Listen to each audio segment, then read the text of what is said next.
Would you guys join me in giving a hand to welcome Ryan and Caitlyn Jordan, our missionaries to Colombia?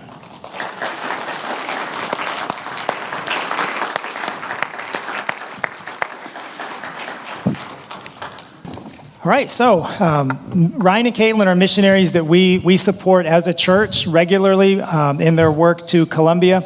But I know for me, this is the first time I've had an opportunity to meet them in person. I know many of you, that's the same case. So Ryan, Caitlyn, would you guys just tell us a little bit about yourselves and your families and help us get to know you a little bit? Absolutely. You want to share a little bit about the family? Sure. So we are Ryan and Caitlyn. We have 3 kids. Sibylla is our oldest. She's 11. Cruz is 10. He's our son in the middle. And then we have the little that runs the house, if you know what I mean. She is Eleanor, and she's 3 years old. So we are both originally from Georgia. I was born in Dunwoody, and Ryan was born south of Atlanta. Grew up in big old town of Lovejoy, Georgia. And so we are both Wait 1 second. I always like to ask, does anybody know where Lovejoy's at? Would you raise your hand? That blesses me when I see people actually know where Lovejoy is at. So. Y'all must know something about the Atlanta Motor Speedway then, because that's about the only claim to fame. Which is technically Hampton, but yeah. So that's a little bit about us and where we're from. And I grew up in Colombia. My parents are also missionaries, so that's kind of my background. Spent a long time down there. So I'm a half Colombian, half American girl, I like to say. So yeah, and so we've been serving in Colombia since 2005. We were appointed as Assemblies of God missionaries, and after I had to learn some Spanish in Costa Rica in 2006, we made it to Colombia in 2007, and that's where the Lord's have us serving ever since. And you guys have partnered with us for the last 5 or 6 years so that we can continue to work in Colombia. And so without what you do on a regular basis, investing not only locally in the kingdom, but also investing in foreign missions, you are fulfilling God's Great Commission, where he tells us to reach our Jerusalem, which for you is Decula, Georgia, but also to the ends of the earth. And so we are honored to be missionaries that you partner with. And from the bottom of our hearts, thank you, because we cannot do it without your support financially, but also your prayers. And I just want to thank you for that as well. Pastor Aaron has contacted me in the past, even before we've ever met, to ask, hey, do you got any prayer needs? So I know that you guys are praying for the missionaries that you support. And for us, that means so much to know that even though we may be far away and isolated, away from where we grew up, that there are people who care about us and they're praying for us on a regular basis. We do, and it's great to have some Georgia natives. Now, so did you guys both grow up in Lovejoy?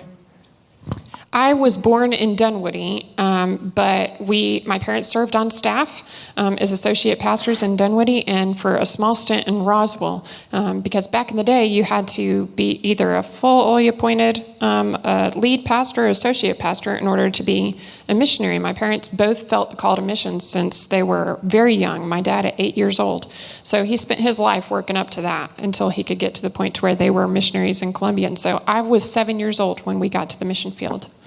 So how did you guys meet? I mean, if you're in Colombia and you're in that's a great question. I grew up in a church. My home church is in Jonesboro, even though I grew up in Lovejoy. Glad Tidings Assembly of God was my home church. And Pastor Mike Kofall, who was here for a little bit, he was my pastor. So I was 2 years old when he came to become the pastor at our church. And when I was 13, he allowed me to go on a mission trip. And so we went to the Dominican Republic. And the Lord really called me to missions on that trip. And every year after that, our church would do missions trips, maybe sometimes evangelism and sometimes construction. And every single year I went on a trip. And the Lord just kind of continued to grow that burden for missions in my heart to the point where years down the road, I was making the decision. I was studying at a college here in Atlanta and just felt like the Lord was saying, I've told you what I want you to do, which is to participate in another country in my mission. And so what are you doing here, studying to be an engineer?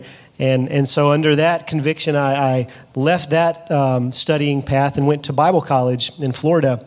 And that year, my home church, along with the church from Jackson, Georgia and Stockbridge, Georgia, partnered together to go to Colombia. And we were doing some construction there, and that is where I met Caitlyn, who was the missionary kid, and she was there serving. Passing out snacks. Yep, she was passing out snacks. Everybody knows snacks are important. Right, so food was the thing, but she was coming to Southeastern the next year, and that's really how we met, and then just our friendship grew over the years, and until we married right after I graduated and just before Caitlyn graduated. So you were 13 years old when you felt God put on your heart to be a missionary. Yeah. Parents, grandparents, don't underestimate the opportunities for God to speak to your children and grandchildren at a young age. This is a common thing you see with a lot of missionaries, a lot of pastors. God speaks to them at young ages. And if you have a kid and they say, I feel like God is stirring my heart to do this, encourage them in that. Pray for them in that and be supportive because, here they are because of their willingness to obey the call of God at a young age in life. So, Caitlyn, what about you? You went to Colombia to be a missionary at 7. At what point did you feel like God was saying, okay, this is your path also, not just your parents' path? Well, I had a great experience as a missionary kid. It's challenging sometimes, kind of the going back and forth. It's not always easy changing places and trying to figure out where you belong and where you fit in. But I actually had a really good experience as a missionary kid, felt very blessed in the life that the Lord had put me in. But I felt at 14 years old that the Lord was calling me into university ministry.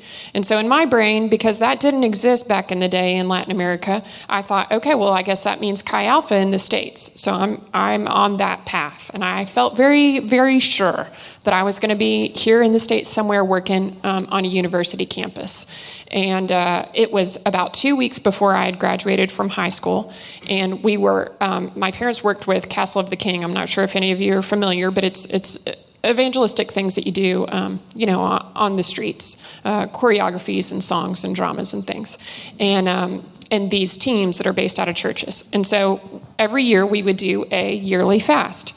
And so we were at the fast, and I really felt like I wanted the Lord's just confirmation that I was on the right path. And, it's 3 days, just water and, Jesus. And so you're getting a little bit hungry towards the end. And I got to the end, felt like the Lord hadn't said a word to me. And honestly, I was on the back row, right by the door, and I was pitching a big old fit. I'm like, Lord, why are you not talking to me? Or why am I not hearing? I don't know if any of y'all have had those moments, but I get those moments where I'm going, Lord, kind of like David, throwing down. Like, I don't get what's going on. You're still Lord, but I don't get it. And so that's where I was at. And one of the Master's Commission guys came up at the end and he said, hey, I don't know why, but the Lord is pushing it very strongly in my heart that I need to pray for anybody that has a call for missions, cross-cultural missions. And so my heart starts thumping out of my chest. I feel like I'm going to have a heart attack. And I said, Lord, you are not talking to me in this way. We already have a plan, me and you. So I'm sitting there. He starts praying. A couple minutes later, he's praying. He goes, you know what? I still feel like somebody's out there that needs to come up here. I'm sitting back there like this right here. No, I am not going to do it. He starts praying again. Okay, this happens 4 times. I don't know if y'all are picking up on this, but I'm a little bit stubborn. So the 4th time, he says, I'm only going to say this one more time. But you're out there, and you're supposed to be up here. The Lord is calling you to missions. And so I stand up, I'm like, all right, Lord, an overwhelming peace like I've never felt before. And just knew, all right, Lord, this is what you're calling me to. Now, us getting to Colombia, that was really more of Ryan's decision. I was willing to go wherever the Lord took me. But that's when I knew. That's when I knew it was going to be overseas. And so that's kind of how those 2 things were married for me. Yeah, and if I could just add something to that we believe very dearly, or something really important as Christians is, and in our process of calling for both of us, is that we don't see being a missionary as having a distinct call of participating in God's mission. It's just a distinct place of doing it. So we really believe that every person who decides to follow Jesus is called to the same thing, to make disciples of Christ. Some of us, he has it in a different place. And so in our particular case, it was overseas as foreign missionaries. But for many of you, it's your workplace. Maybe it's a school that you work in, or maybe it's your home. And so that's something that we believe is super important to who we are. And it just so happened that in our particular cases, the Lord saw something in us or had placed something in us when he created us. It made it so that, serving in another culture and with a different language was where he had planned for us to be. But we don't see that as a more important calling than any of the ones that are represented here in this room. It's just in our particular case.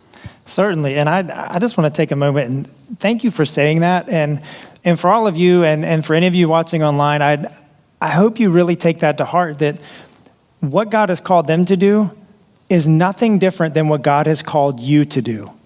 He just called them to do it somewhere different. Every one of you is called to be a missionary. Think of it this way. For them to be missionaries in Colombia, they had to learn another language, and they have to go around raising support and make sure they're financially taken care of and capable and everything else to go do it. For you to be a missionary at work, you have people that can't leave. They have to be around you, and you get paid to be there and be an influence for the kingdom. So you really get the better end of the stick on that. Let's be living as missionaries where we're at.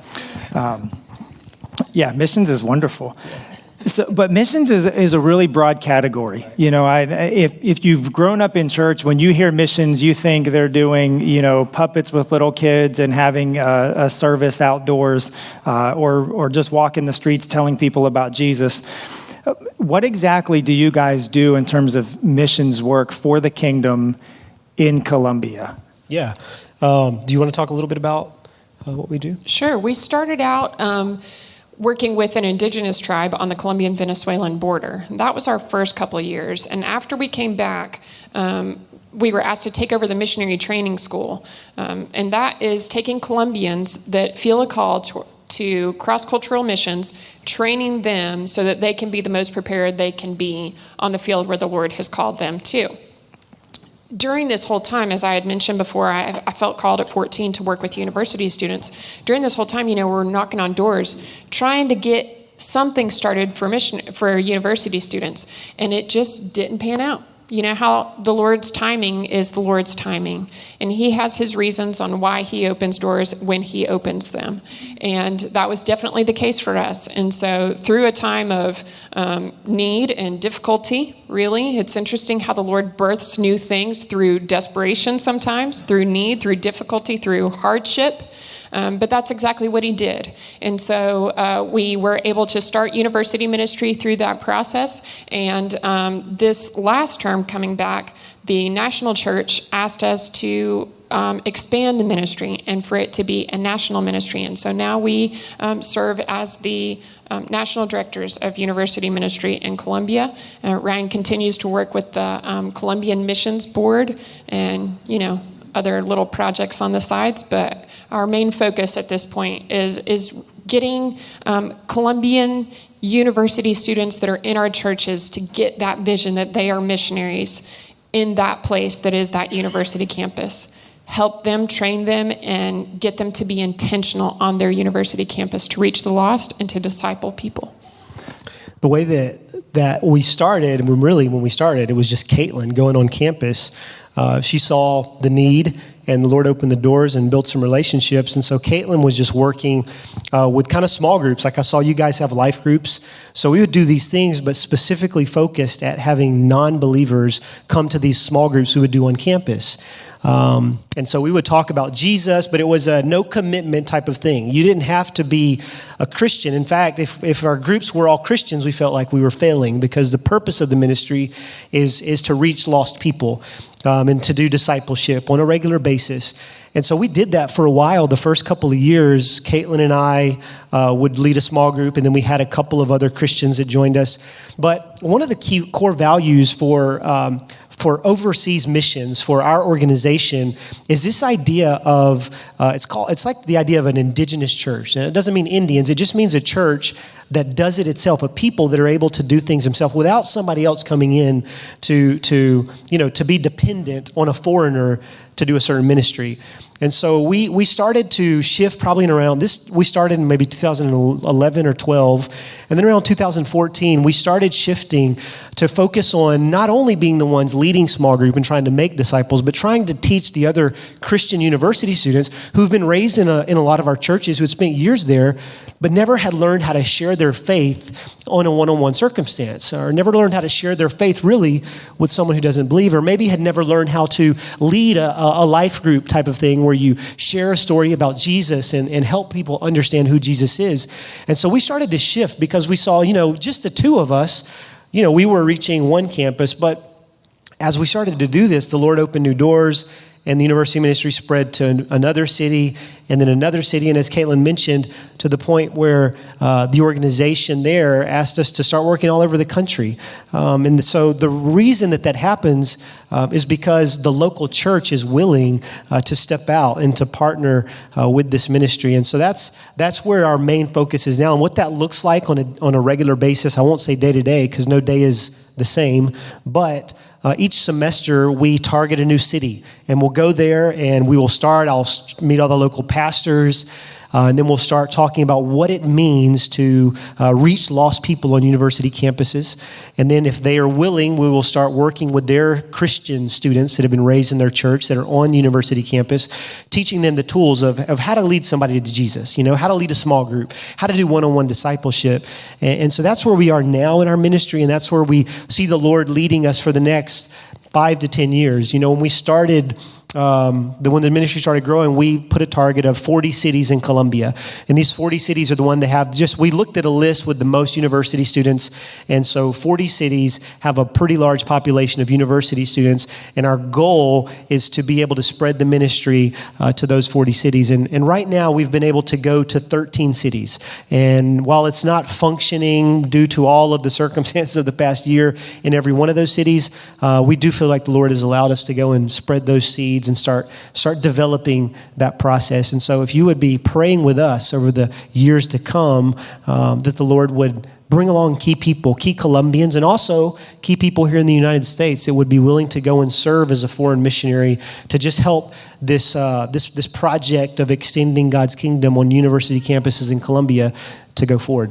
So how do you get on the campus? I mean, can you just go on and say, hey, we want to meet with some students? Even in the United States, we have a lot of issues with, certain views of separation of church and state, right. And you can't have Christian clubs here, you can't say that there, and with such a secular mindset and philosophy over our universities, it's very challenging for Christian ministry to happen sometimes. Do you guys see the same in Colombia? What's the environment like there? Yeah, it is challenging, and there's a strong undercurrent of Marxism in Colombian university systems. And so, it's similar to some of the stuff that we see here, probably a little more, in some cases, it can be a little more extreme, maybe a little more violent, but by and large, people are over the church experience on university campuses. And when we talk about church experience in Colombia and most of Latin America, we're talking about many have been involved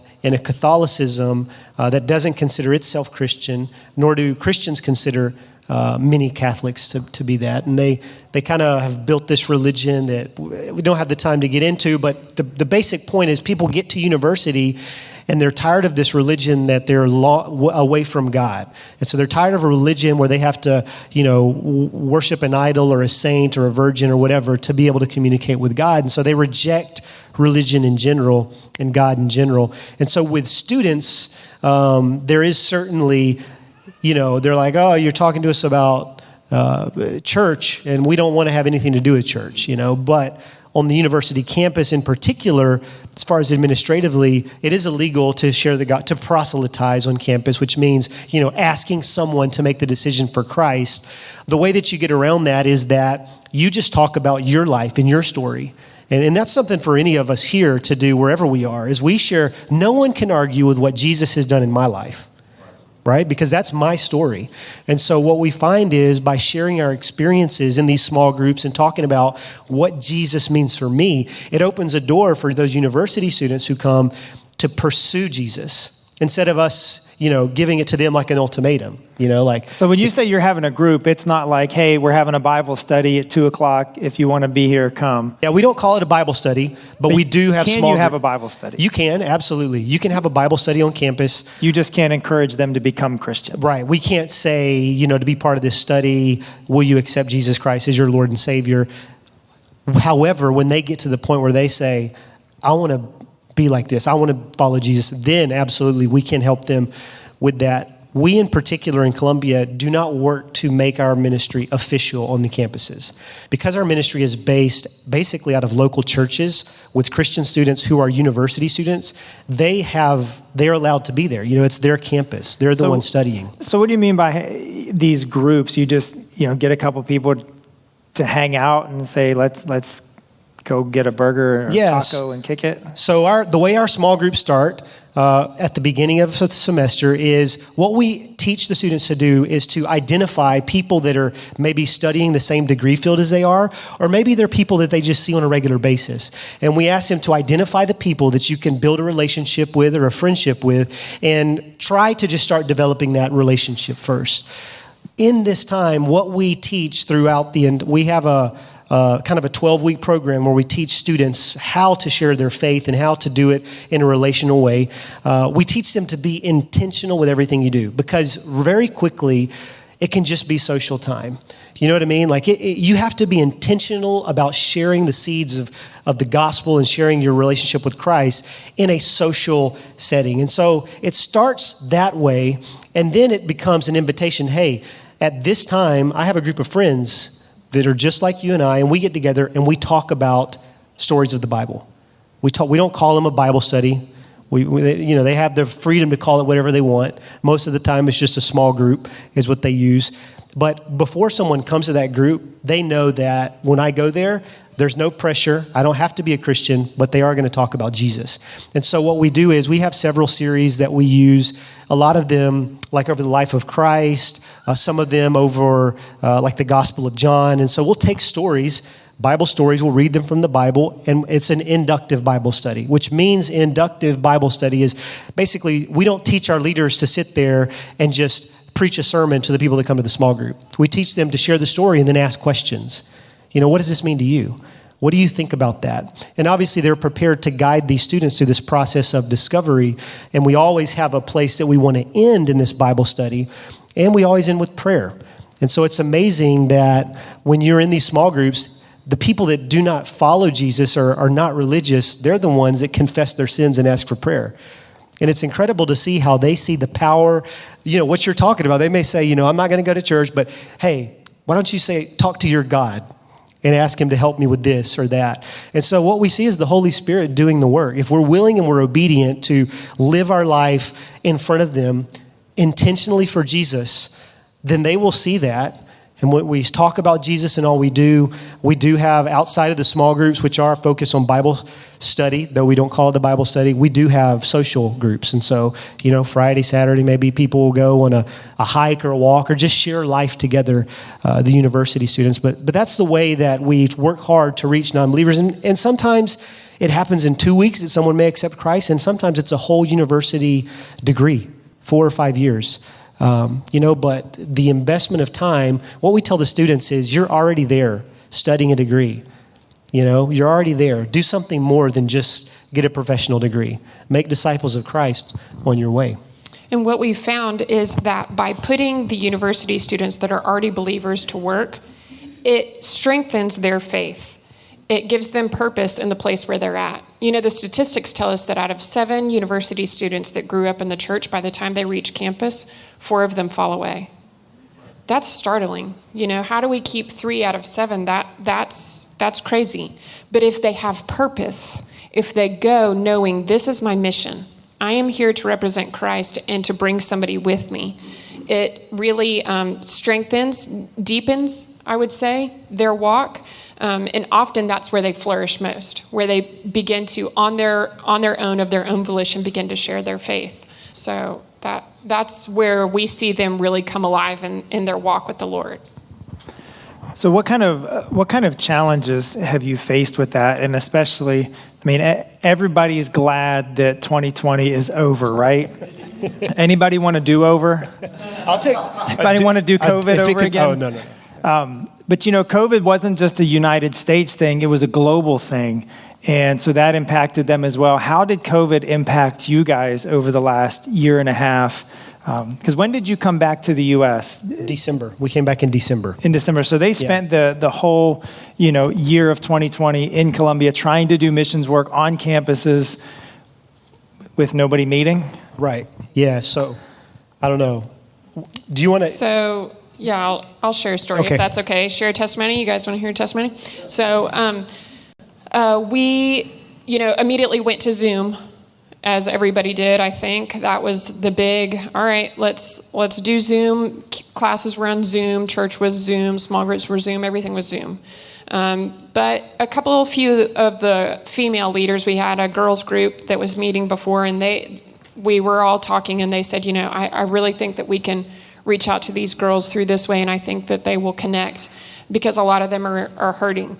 And so just confused with this whole situation. So we started a small group. And that night I was teaching on forgiveness. And I asked always at the beginning, because they had gotten so used to Zoom at that point, they just turned their microphones off and turned their cameras off. So I don't know what they're doing. They might not even be part of the small group. You know what I'm saying? Like they might be painting their nails, or I don't know what they're doing. But I asked them always at the beginning, hey, can you turn your camera on and turn your microphone on? That way we can just continually interact. Well, about half of them do and half of them don't. So that particular day, there was one, you see a little black screen. She hadn't said a peep in the entire small group. We get to the end, we're getting into prayer time, and I said, does anybody else have any more questions? And she doesn't turn her camera on, but she turned her microphone on. She said, I have a question. I said, okay, tell me what it is. She said, what happens when it's too hard to forgive? I said, tell me a little bit more. What do you mean? And she said, well, my brother was killed 2 years ago, and I was raped and abused, and I don't know how to forgive those people. All of a sudden, just deep hurt came into my own heart, just feeling for her and what she was going through. I think through this whole process, we can all identify a lot of negative things that happen.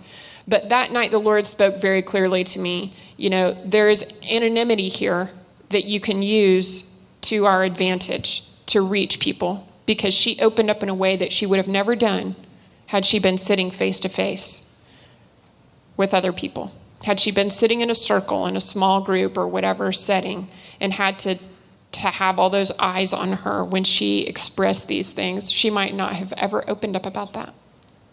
Of course, we shared with her that the only way that you can forgive such deep things is through Christ's love. And we prayed for her, and just an incredible night, I think that's one of the key points of us continuing in this ministry, because I'm not going to lie, there's days where we connect and have Zoom meetings and 2 or 3 will show up when it used to be 15 or it used to be 20 or it used to be whatever number, and you're going, Lord, what do we do wrong? What are we doing wrong? How can we do better? But it's when we go back to those places where we go, you know what, just continuing to be faithful and obedient, the Lord is going to do the work. And that girl continues to have contact with the Christian leader that brought her. And I'm believing that she's going to continue to come. And, she's not always faithful, but I do know that she opened up her heart in a special way that night for a reason. And so it's kind of seeing, okay, this is a difficult situation, but the Lord has given us advantages even in that. Yeah. A lot of people, we were very isolated, and it's just gotten back to that. So the first 4 months probably, we could leave our house 1 day a week, depending on our ID number. And that was just to go to the grocery store or to the drugstore. So that was from March, 13th, 14th, until probably July or August. And that was how it was for everybody. And so what we found was these people certainly have gotten Zoom fatigue, and that continues for a lot of us, Colombian students included. But at the beginning, what we would find is, here are these university students that they have, a lot of them maybe left their home and they've rented a room where they're studying and their only social outlet is being on campus. And the ones that had been part of small groups, they had a community that cared enough to jump back on Zoom and say, we're going to connect and see how you're doing. And it was a very heavy time hearing how students, questioning, what am I going to do with my life? Why am I at university? What am I going to do? And so what we really saw how important it was as the body of Christ to be able to carry each other's burdens, because those that didn't have those small groups and those communities weren't able to find people that they could go and, everybody's going through the same thing, but no one wants to carry anyone's burdens. And so there have certainly been silver linings throughout all the challenges. We were able to develop an online course where all that we would teach across a semester, we started teaching online. So we worked on that really hard, and so it's like a 12-week program that before had always been on campus, and we thought, it's a stopgap. This is something that we can still... Basically, it's where we teach students how to do the relational evangelism and make disciples on campus. And we thought, this is a stopgap. This is something that'll be good for now while we can't meet. And so we started this, and our first group, I think, was in August that it started. And then we started our second group maybe at the end of October. And we had students from other cities that we had never been able to go to. And in one city in particular, the city of Barranquilla, which is in the north of Colombia, it's like 15 hours from where we live. We had a group of probably 7 or 8 students that all went to the same university, the biggest public university on the northern coast. They joined this group. And so we went across the 12 weeks. They were doing great, working hard. But because we're not there with them and they can't go to campus, we're thinking, is there any fruit out of this? And then about 3 weeks after, I spoke with a pastor friend that I work with who was from that city. And several of those students are from his church. And he said, Ryan, man, what did you guys do in this training course? Those few students, 6 or 7 students, they have a group of like 30 or 40 students, and they all came together and they raised funds. Our island, San Andres, which is in the Caribbean, was hit by a hurricane. In the midst of COVID, hit by a hurricane, totally just wiped out. And these group of students who had gone through this course got a bunch of other students to come together, and they were doing things to help the people in the midst of COVID, help people that had lost everything in hurricanes. And he was just, and it was something that we didn't even know about. You know what I mean? But you just see how the seeds you plant, our job, what Jesus has called us to do is to be obedient and to teach what it means to follow after him. And sometimes we get so worried, and I imagine for some of you guys and probably for many churches here in the States as well, you're like, man, what are our people doing? Are they connecting online or are they not? We haven't seen them. And just trusting the Lord that those seeds that we've planted, and the effort that we've put forth, our calling is to be obedient to God, to participate in his mission. And things like that really encourage you that in spite of all the challenges of COVID, the gospel continues to go forward and people continue to represent Christ. There's challenges all the time. I remember, when we were starting in the city of, this was probably a year before COVID happened. We were starting in a new city, and you asked me the question about, is it difficult to get on campus? We went to this campus in this city about an hour and a half south of where we live, and we took a team with us to work to start the ministry. And we get there, and there's like a gate, and normally, like my uniform, I'm a foreigner, and I stick out, but I throw a backpack on, and all of a sudden, with a backpack on, it looks like you belong on a university campus. And so what we tell everybody is, no, just get a backpack, don't worry about it. And we enter with students from that campus. And so we get there, and we all have our backpacks. This is what we do. We've been doing this for 10 years all over Colombia, and it always works. Well, we get to this campus, and we had all traveled, and it didn't work. And the guard at the gate is like, what are you doing here? We start to say, well, we're a Christian community, and we're coming over. All of these students are from your university. They go to here, and today we're going to just do some activities, because when we start, we just try to do some like community things. And so that day I was playing games, and like with a big ball out in the field or whatever, and the guard's like, I can't let you do that.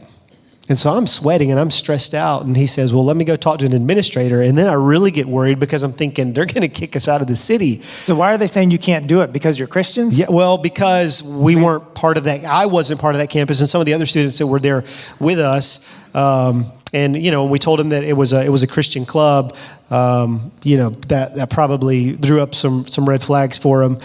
And so I didn't know what to expect. I thought I was going to get, in trouble. And the administrator comes out and says, hey, come with me. And so I'm the only one that goes in. I go to this administration building. I sit down and I sit across from the guy. And he leans over and he says, I'm a Christian too. And I say, all right. The Lord has set up this meeting, and he's like, what do you want to do today? He's like, you know that you can't preach the gospel on campus. And I'm like, oh yeah, we know we can't preach the gospel, but we want to, live like Christ on campus. And I told him our plan for the day. And the first day, like I said, he said, okay.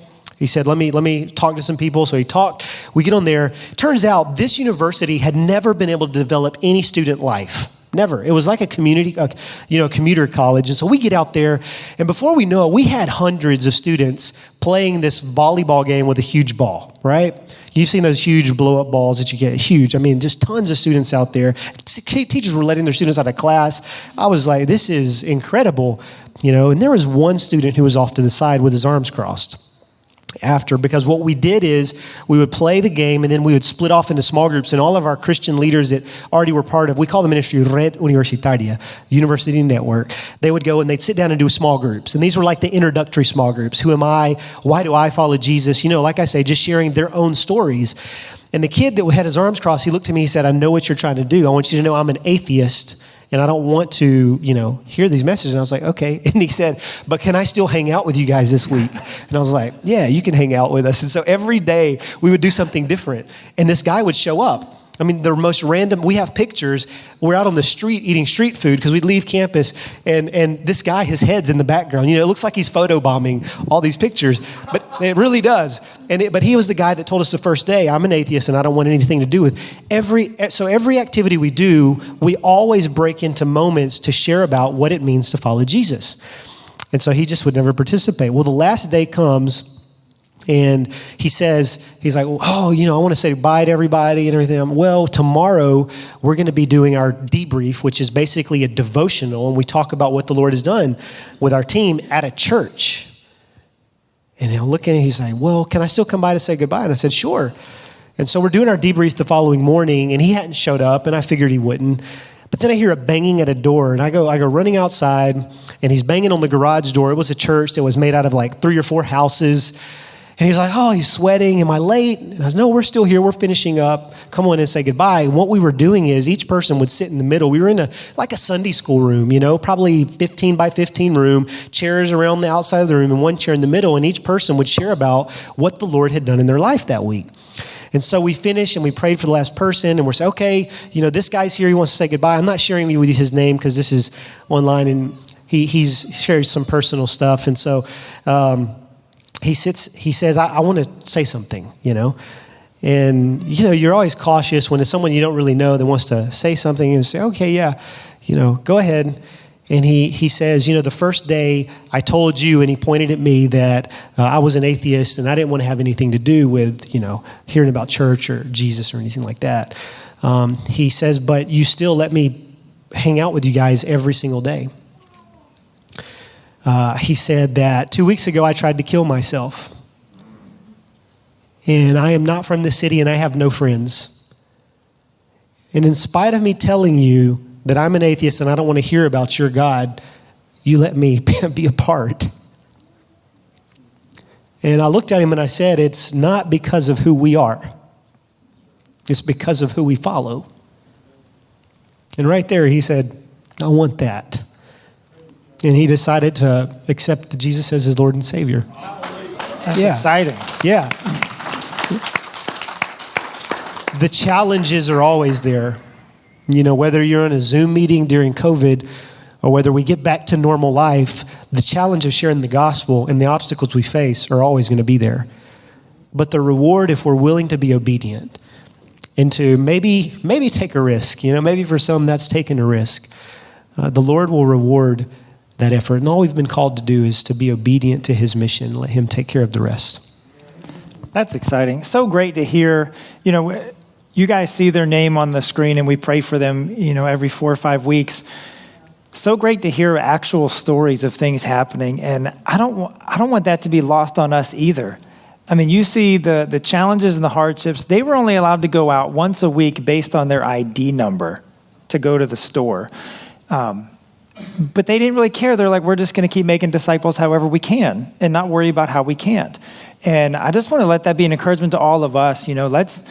Let's make sure we're not just falling into the trap of complaining and whining and, oh, we can't do this, we can't do that, we're still dealing with this.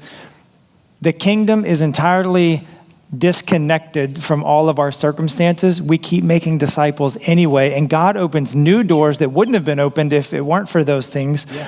So instead of seeing that as an unbearable obstacle, say, God, where are you trying to channel this to reach a certain person that wouldn't be reached otherwise? Wonderful, wonderful stories and just testimonies of God's grace in there. Now that we get a great picture of what you guys are doing, how can we help? How can we as a church, how can Grace Point help? And how can the individuals? Because, for sometimes you guys might be thinking, well, I just give to missions and then the church sends them a check once a month. How can they partner with you individually also? Yeah.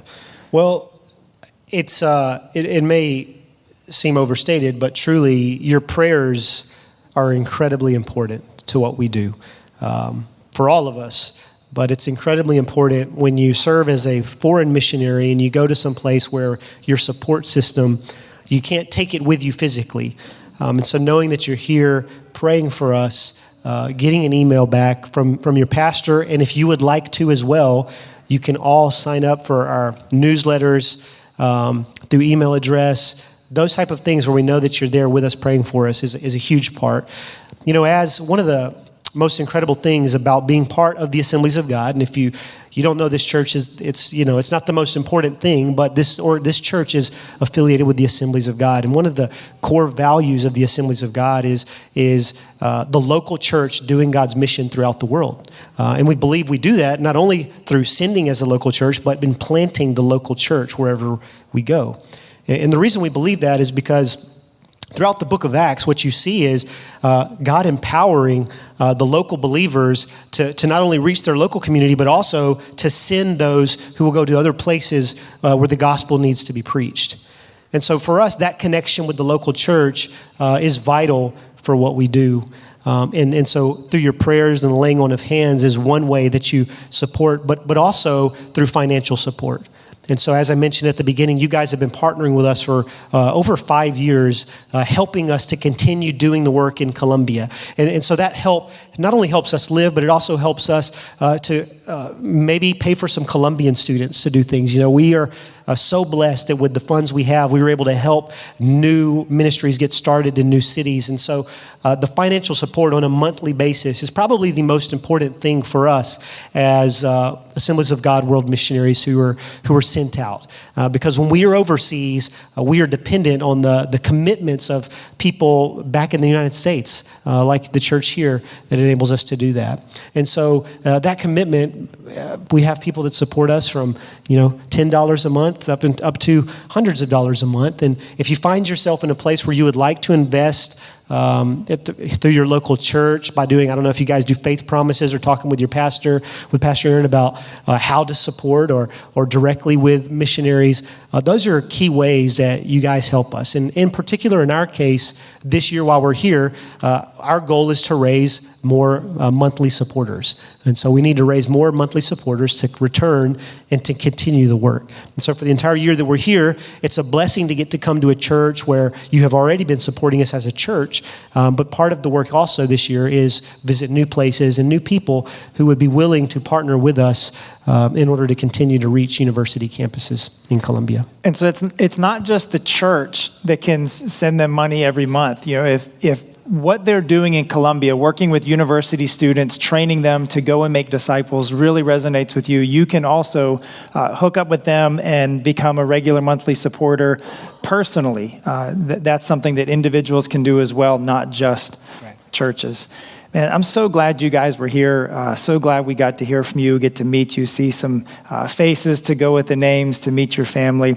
And I want to encourage you guys, after service, they're going to be hanging around. Take the time, hit them with your hardest, most difficult, challenging questions you can think of, and just stand there until they answer.